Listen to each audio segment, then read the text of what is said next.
ગુજરાતની અંદર ખુલ્લેઆમ દારૂનું વેચાણ થાય છે, સરહદીય વિસ્તાર હોય છે ત્યાંથી દારૂ પણ ઘુસેડવામાં આવે છે, એમની સાથે નશીલા પદાર્થોની પણ હેરાફેરી થાય છે।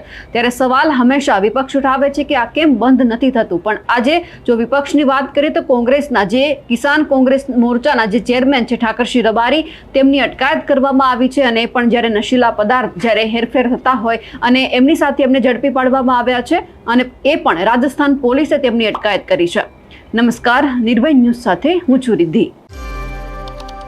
કિસાન કોંગ્રેસ મોરચાના પૂર્વ ચેરમેન જે ઠાકરસિંહ રબારી છે અને કોંગ્રેસના નેતા છે તેમની રાજસ્થાન પોલીસે અટકાયત કરી છે।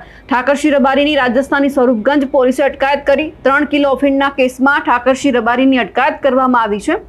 9 એપ્રિલે પિંડવાડા પાસે પકડાયેલા 3 કિલો અફીણ કેસની અંદર અટકાયત કરવામાં આવી છે અને થરાદથી તેમની અટકાયત કરવામાં આવી છે। હવે સવાલ એ છે કે જ્યારે વિરોધ પક્ષ છે તે અવારનવાર શાસક પક્ષ ઉપર એવા સવાલ કરતું હોય છે કે દારૂ ઘુસેડવામાં આવે છે સરહદીય વિસ્તાર એટલે કે બનાસકાંઠા જેવા જે પ્રદેશ છે ત્યાંથી રાજસ્થાન નજીક પડે છે, તો ત્યાંથી દારૂ અને અફીણ જેવા જે નશીલા પદાર્થો છે તે ગુજરાતમાં આવે છે, તો ભાજપ એમને કેમ નથી પકડતી? કારણ કે સરકાર ભાજપની છે એટલે માછલા પણ શાસક પક્ષ ઉપર ધોવાવાના છે। પણ સવાલ અહીંયા એ થઈ રહ્યો છે કે ગેનીબેન ઠાકોર છે જે કોંગ્રેસના સાંસદ છે બનાસકાંઠાના, તે અવારનવાર આ મુદ્દે ત્યાંના જે એસપી છે તેમને આડે હાથ લેતા નજરે પડ્યા છે કે એમના નેજા હેઠળ આ બધું થઈ રહ્યું છે। પણ સવાલ એ છે કે જો હવે વિરોધ પક્ષના નેતા જ આમાં બધા સંપડાયેલા હોય છે તો એમના ઉપર ગેનીબેન ઠાકોર બોલશે ખરા? કારણ કે કોંગ્રેસના ઘણા બધા નેતાઓ સાથે અમે સંપર્ક કરવાનો પ્રયત્ન કર્યો છે અને એ પણ બનાસકાંઠાના, પણ કોઈ જ એમના તરફથી જવાબ આપવામાં નથી આવ્યો।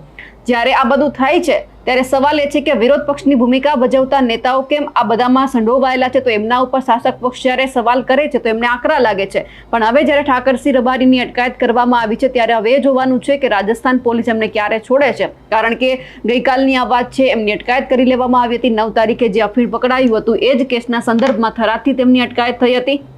પણ જ્યારે આ બધું સામે આવે છે ત્યારે શાસક પક્ષના ઘણા બધા એના ઉપર સવાલ થતા હોય છે, વિરોધ પક્ષ એમને આડે હાથ લેતા હોય છે। હવે જ્યારે વિરોધ પક્ષ પોતાની ભૂમિકા ક્યાંક ભૂલી અને જો આ જ બધા કેસની અંદર સંડોવાયેલા રહે છે તો પછી કઈ રીતે ગુજરાતની અંદર આ બધું બંધ થશે તે પણ સવાલ છે।